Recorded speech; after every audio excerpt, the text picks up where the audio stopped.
기로에 선 그분 수사.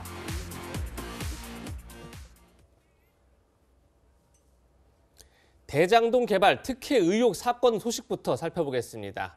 대장동 특혜 의혹, 국민적 관심도 크고 대선 전국에 미치는 파급력도 매우 크기 때문에 검찰 수사가 그 어느 때보다 엄정하고 철저해야 할 텐데요. 그런데 점점 부실 수사 논란에 오히려 휩싸이고 있습니다. 그 이유가 뭔지 지금부터 하나씩 짚어보겠습니다. 검찰이 어제 성남시청을 압수수색했는데 뒷북 논란에 휩싸여 있습니다. 그리고 김만배 씨에 대한 이 사건의 핵심 인물이죠. 영장을 청구했는데 오히려 영장 기각을 자초했다. 이런 논란에 또 휩싸여 있고요. 그리고 유동규 전 본부장의 과거 휴대전화를 뒤늦게 압수했는데 이건 역시 논란에 휩싸여 있습니다. 그 이유를 지금부터 하나씩 짚어볼 텐데요. 먼저 어제 검찰의 성남시청 압수수색 현장 모습부터 보고 이야기 이어가겠습니다. 어제 오전 검찰은 성남시청을 압수수색 나섰습니다. 대장동 개발 사업을 추진한 7개 부서에 대해서 압수수색을 실시한 것으로 알려졌는데요. 11시간 동안 압수수색을 한 검찰, 지금 압수수색하고 있는 사무실의 모습이 보이고 사무실은 그 모습을 보이지 않게 하기 위해서 신문지를 덮고 있는 그런 모습도 볼 수 있었습니다. 그런데 이번 압수수색은 검찰이 지난달 29일 전담 수사팀을 조직한 뒤 19일 만에 이루어진 겁니다. 거기다가 16일 만에 이루어진 겁니다. 거기다가 성남시장 집무실과 부속실이 제외됐습니다. 이도영 의원님, 네네. 유동규 씨 전 성남도시개발공사 사장 직무대리가 구속됐죠. 배임 혐의가 있습니다. 배임 혐의라고 하면 그 윗선에 대한 수사가 필요할 텐데 성남시청의 시장실 그리고 비서실이 압수수색 대상에 제외됐다. 이걸 어떻게 봐야 되는 거죠? 그동안 부실 수사 논란이 있었는데 압수수색도 부실하게 한 거 아니냐 이런 지금 논란을 자초한 거죠. 어떻게 보면 수사 시작한 지 16일 만에 16일 동안 가장 중요한 그 성남시청 압수수색하지 않았다는 것 자체도 굉장히 의문스럽고 압수수색을 한 것도 신문에 김호수 검찰총장이 성남시청의 고문 변호사였다. 혹시 그러면 그래서 압수수색을 안 했던가? 이런 의혹이 나오니까 압수수색을 했는데 공교롭게도 전날 이정수 서울중앙지검장이 국정감사에서 성남시청 압수수색 절차가 진행 중이라고 예고를 했어요. 마치 대비하라는 듯 그런 과정에 문제가 있었고 지금 우리 그 이 앵커가 지적한 대로 시장의 집무실, 그다음에 부속실을 하지 않고 나머지 이제 7개 부서를 압수수색했는데 그 시장 집무실과 부속실이 왜 중요하냐면 물론 지금 이재명 시장은 떠나고 은수미 시장이 일하고 있었습니다만 네. 이재명 시장이 일했던 당시의 컴퓨터라든지 또는 공용 휴대폰이라든지 또 당시에 그 결제했던 서류라든지 이런 게 그 조금 전에 얘기했던 배임 혐의와 관련해서 굉장히 중요한 자료가 되지 않겠습니까? 예. 이런 걸 하지 않았기 때문에 과연 그 수사 의지가 있는가? 그러면서 이제 두 가지를 하나 따져봐야 되겠습니다. 하나는 이 정권 들어와가지고 검찰 개혁한다고 했는데 결국은 검찰 장악만 하고 수사 능력은 계약하고 무기력하게 만든 거 아닌가? 두 번째는 근본적인 질문. 만약에 지금 검찰 지도부가 열심히 수사를 한다는 건 뭘 의미하냐면 이재명 지사가 굉장히 그 후보로서 어려워지거나 혹은 최악의 경우 후보 그 지위 자체가 위태로워지기 때문에 그럴 경우 역으로 윤석열 그 야당 후보의 당선 가능성 물론 뭐 홍준표 후보가 될 수도 있습니다만 더 커지니까 그게 검찰 수뇌부에게는 그렇게 그 개인적으로 볼 때 바람직한 결과는 아닐 수 있기 때문에 수사 의지 자체가 없는 거 아니냐 이런 정치적 해석을 할 수밖에 없습니다. 예, 이 부분은 이도훈 의원님의 개인적인 의견이라는 점 밝혀드리겠습니다. 네, 앞서 말씀하신 대로 성남시 압수수색이 늦어진 것을 김호수 검찰총장의 이력과 연결짓는 시각도 있습니다. 김 총장이 성남시 고문 변호사로 활동한 사실이 드러났기 때문입니다. 네, 보시는 것처럼 김 총장은 지난해 12월부터 지난 5월까지 성남시 고문 변호사로 활동했는데요. 변호사로 활동하면서 성남시 공사대금 소송을 맡아 1,300만 원 상당의 수임료를 받은 것으로 알려졌습니다. 네, 김 총장이 총장 임명 직전까지 성남시 고문 변호사로 재직한 것으로 확인된 건데요. 야당은 이를 두고 성남시 압수수색이 늦어진 것이 김 총장의 이런 이력 때문이 아니냐 이렇게 따져 물었습니다. 영상으로 함께 보시겠습니다. 봐주기 수사 쇼를 벌였던 검찰의 김호수 총장, 검찰총장 직전까지 성남시 고문 변호사였다고 합니다. 검찰이 성남시청에 대한 압수수색을 안 하고 수사도 대충 신용만 하면서 뭉개온 것과 깊은 연관관계가 있을 것이라는 강한 의심을 떨칠 수가 없습니다. 김호수 총장은 지금 당장 수사 지휘권에서 손을 떼고 스스로 회피를 해야 마땅합니다. 김호수 검찰총장이 총장 취임 전 성남시청의 고문 변호사로 활동했던 것으로 확인됐습니다. 성남시청 압수수색은 궁색하기 그지없습니다. 까마귀 날자 배 떨어지는 격으로 김호수 나오자 압수수색입니까? 네, 일단 김 총장은 지역 봉사 차원으로 대장동 사건과는 일체 관련이 없다 이런 입장을 밝혔는데 정 변호사님 저는 궁금한 게 김기현 원내대표 주장대로 김 총장이 완전히 수사에서 손을 떼야 하는 상황인 건가요? 일단은 지역봉사 차원은 말이 안 되는 것 같고요. 저도 저희 고향에서 고문 변호사 했었는데 원래 이제 시 같은 데서 수임료로 1,000만 원 넘는 수임료를 지급하는 경우는 거의 없거든요. 제가 이제 한 4년 정도 그 고문 변호사를 했었는데 그랬던 사건은 뭐 300만 원, 500만 원 그 정도 받았지 1,000만 원 넘게 받은 적은 제 기억이 없고요. 제가 그 규정을 찾아봤어요. 검사 윤리 강령을 찾아봤더니 네. 구조 1항에 검사는 취급 중인 사건의 변호인으로 활동한 전력이 있을 때에는 그 사건을 회피한다 이렇게 되어 있어요. 회피할 수 있다가 아니고 회피하여야 한다라고 해석이 되는데 그렇다라고 하면 구체적으로 변호인으로 활동한 전력이 있는 때란 무엇인가? 이 검사윤리 강령 관련해 가지고 운영 지침이 또 따로 있거든요. 운영 지침 4조를 보면 변호인으로 활동한 전력이 있는 때라고 하는 것은 변호인으로 활동한 지 3년이 경과하지 아니한 때 시기를 따지는 거예요. 그런데 그 김호수 총장이 그 검사장 물러난 다음에 변호사 활동한 기간이 몇 달 안 되거든요. 그러니까 성남시 고문 변호사 그만둔 지가 당연히 3년이 안 되기 때문에 검사 윤리 강령상 변호사로 활동한 전력이 있는 때에 해당이 되고요. 그다음에 또 한 가지는 뭐냐? 취급 중인 사건이 무엇이냐 이것도 이제 그 따져봐야 되는데 이거는 운영 지침 9조에 그 자신의 부하가 내사 또는 수사 중인 사건을 취급 중인 사건으로 보고 있거든요. 그러니까 그 정리해 보면은 지금 성남시가 내사나 수사의 대상에 포함되는 건 당연한 거고요. 그다음에 김호수 총장이 변호사로 활동할 때 성남시 고문 변호사였던 것도 당연하고 그다음에 성남시 고문 변호사를 그만둔 지가 3년이 안 된 것도 당연하기 때문에 네. 검사 윤리 강령과 그 운영 지침에 따라서 회피하는 것이 규정상 맞는 것이 아닌가 싶습니다. 예, 지금 정혁진 변호사께서는 김호수 검찰총장이 이 사건을 지휘하는 게 부적절하다 이런 얘기셨는데 다만 그 수임료 1,300만 원은 김호수 총장이 직접 받은 게 아니라 당시 김 총장이 소속되어 있던 법무법인이 받았다는 점도 좀 밝혀드리겠습니다. 그럼 이번에 검찰의 부실 수사 논란 두 번째 얘기 짚어보겠습니다.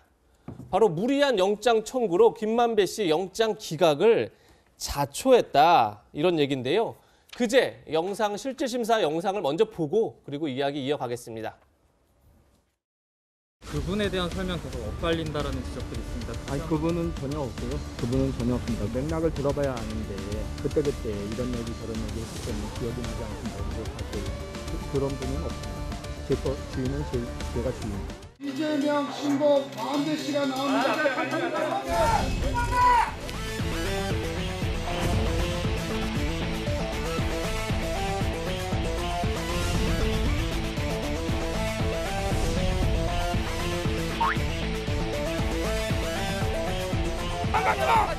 김만배! 도망가지 마, 이 자식아! 이거 보냈다는 김만배! 도망가지 마! 야, 이 소라이랑 야, 도망가지 마! 김만배가 말이냐!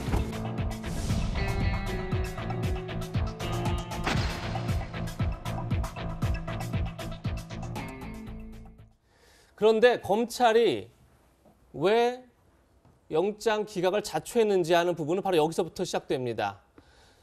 판사가 묻습니다. 김만배 씨 계좌 추적을 했느냐? 그랬더니 지금 시작했다. 다시 해서 아직 계좌 추적을 안 했다는 얘기입니다. 그러다 보니까 원래는 김만배 씨가 유동규 씨한테 뇌물 5억 원을 현금 1억 원, 수표 4억 원을 줬다 이렇게 얘기했다가 검찰이 오히려 현금 5억 원이다 이렇게 뒤집습니다. 또 재판부는 묻습니다. 이번에 검찰이 자 김만배 씨의 뇌물 혐의를 입증할 정영학 씨의 녹취록을 틀겠다 얘기했더니 오히려 그것을 김만배 씨에게 들려주지도 않았기 때문에 재판부는 틀지 말라고 합니다. 특히나 김만배 씨 뇌물에 포함되어 있던 50억, 그것은 바로 곽상도 의원 아들에게 제공한 퇴직금 50억을 뇌물로 본 건데요.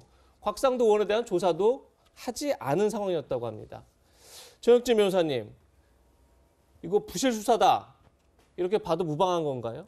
무방할 것 같습니다. 왜냐하면 김만배 씨가 뭐라고 그랬습니까? 이게 녹취록을 보지 말고 돈의 흐름을 보라고 그랬어요. 그런데 돈의 흐름을 보라고 하는 것은 결국은 계좌를 잘 보라는 이야기 아니었겠습니까? 아마 김만배 씨는 이미 다 대비를 해놨을지도 모르겠어요. 그렇기 때문에 판사도 당연히 계좌 추적이 어떻게 되고 있느냐라고 이야기를 했는데 거기에 대한 검사의 답변은 무엇이냐면은 이제 시작했다는 거였거든요. 다시 말해서 계좌 추적이 다 끝나서 그 결과를 보고 난 다음에 이러이러한 결과가 나왔으니 김만배 씨를 구속해 주십시오라고 판사한테 이야기를 해야 되는데 네. 이제 시작하고 아직 결론도 나기 전에 구속영장부터 청구했습니다라고 하는 거니까 영장 담당 판사 입장에선 굉장히 황당했을 것이다라는 생각이 들고 그다음 두 번째는 구속영장을 청구하는 것보다 성남시 압수수색이 훨씬 늦었어요. 그런데 원래 성남시 압수수색해서 관련된 여러 가지 객관적인 물증들을 확보한 다음에 그 녹취록 말고 이러이러한 그 물증들이 있습니다. 그러니까 구속해 주십시오 해야 되는데 오히려 구속영장을 먼저 청구했단 말이죠. 그다음에 세 번째는 저도 이게 제일 황당했는데 제일 중요한 게 그 뇌물죄에 있어서는 돈의 성격이 아니겠습니까? 수표라고 했는데 가서 봤더니 그 자리에서 아닙니다. 현금이었습니다. 그런데 현금이 뭐 500만 원, 1000만 원도 아니고 5억이면은 그 5만 원권으로 만장이란 말이에요. 그걸 갖다가 어떻게 했는지에 대해서도 아마 제대로 답을 못했을 것 같고 마지막으로 이제 곽상도 의원 뇌물 관련해가지고는 뇌물죄는 다른 게 필요한 게 아니고 대가 관계가 필요하거든요. 그래서 대가 관계를 입증할 만한 뭐가 있느냐라고 이야기했는데 아마 그 부분에 대해서도 검사가 제대로 답을 못했을 것 같습니다. 그렇기 때문에 결국은 누가 봐도 그 김만배 씨가 유동규 본부장도 구속이 됐는데 당연히 구속이 되리라고 예상을 했는데 그럼에도 불구하고 이런 결과가 나온 것은 결국은 수사가 부실한 것이 아니었느냐. 그것밖에는 달리 설명이 되지 않는 것 같습니다. 네. 그럼 이번에는 검찰의 부실 수사 논란 세 번째 이야기 짚어보겠습니다. 바로 유동규 씨의 휴대전화 뒤늦게 압수한 것과 관련된 내용인데요. 검찰은 어제 유동규 씨의 휴대전화 한 대를 확보한 것으로 알려졌습니다. 대장동 민간사업자를 선정할 당시인 지난 2014년부터 2015년 무렵 사용하던 건데요. 최 교수님, 그런데 이 과정에서 경찰과 검찰 사이에 수사 혼선이 빚어졌다 이런 지적들이 나오고 있어요. 왜냐하면 경찰 측에서는 유 씨의 휴대전화 행방을 먼저 파악했고 또 확보를 위해서 압수수색 영장을 신청하고 기다리고 있었는데 그 사이에 검찰이 유 씨의 휴대전화를 가로챘다고 주장을 하고 있는 거예요.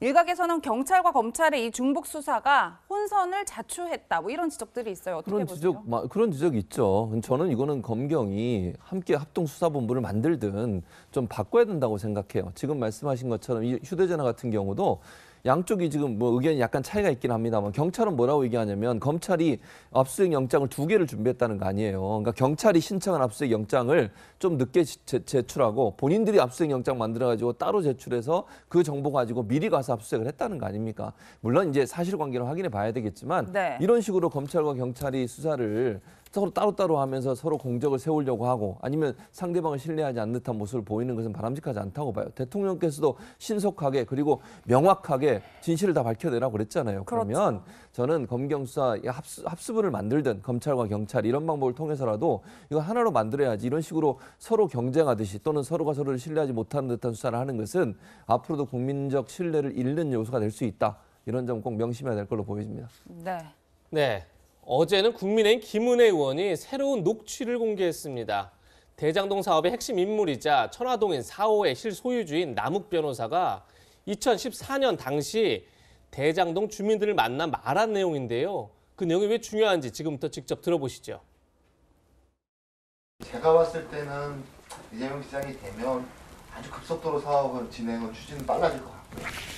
다른 분이 되면 조금의 시간은 걸릴 수 있어요. 다시 협의하는 과정에 있어서 똑똑한 사람이 때문에 원래 좀 계속 끌려가잖아요. 저희가 저희한테 나쁠 게 없어요.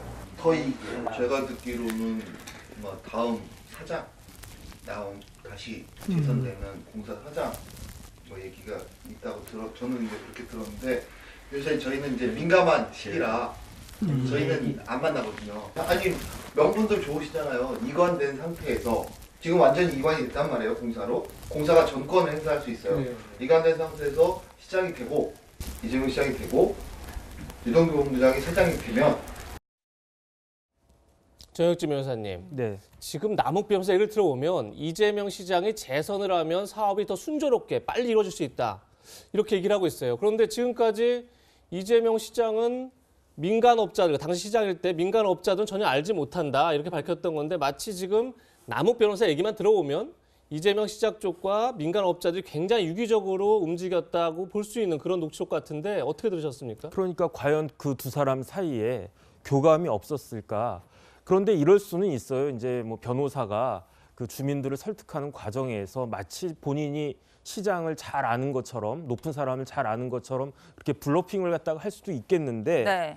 그런데 실질적으로는 이게 의심이 갈 수밖에 없는 게 남욱 변호사가 저 녹취록에서 주민들을 설득한 그 이야기대로 일들이 그대로 진행이 됐단 말이죠. 예컨대 유동규 씨 같은 경우에 본부장으로 들어갔다가 아주 희한한 시기에 사장이 그 자의로 사임을 하고 새로운 사장이 나오기 전까지 한 4개월인가요? 그동안 사장 직무 대리를 갖다가 하는 것도 굉장히 이례적이고 그다음에 무엇보다도 지금 밝혀지고 있는 것이 이재명 그 당시 시장이 이 대장동 관련해가지고 그 결제를 무려 9번이나 했거든요. 그런데 그 9번을 갖다가 쭉 했는데 그 9번 한 결제 내용들 쭉 보면은 지금 남욱 변호사 이야기한 것과 굉장히 비슷한 내용들로 일이 진행이 되고 있기 때문에 이 부분들 이제 남욱 변호사가 다음 주에 귀국할 것처럼 그렇게 이야기를 하던데 여기에 대해서는 아마 그 입장이 있어야 될 것이 아닌가 싶습니다. 네. 이런 가운데 어제 성남시청 한편에서는 고성이 오갔습니다. 화천대유 관계자들을 상대로 대장동 원주민들이 분노를 쏟아냈는데요. 영상으로 확인해 보시겠습니다.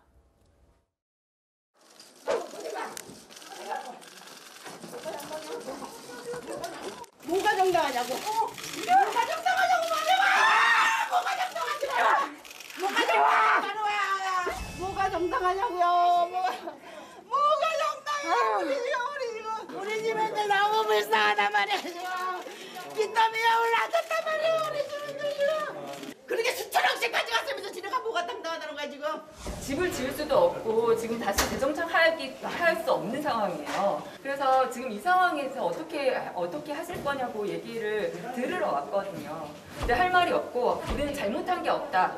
나는 단지 당신들이 하는 얘기를 들으러 왔다. 이렇게 얘기한 거예요. 네, 민간 사업자들이 천문학적 수익을 올린 것에 대해서 당시 토지를 수용당한 원주민들이 분노를 표출한 건데요.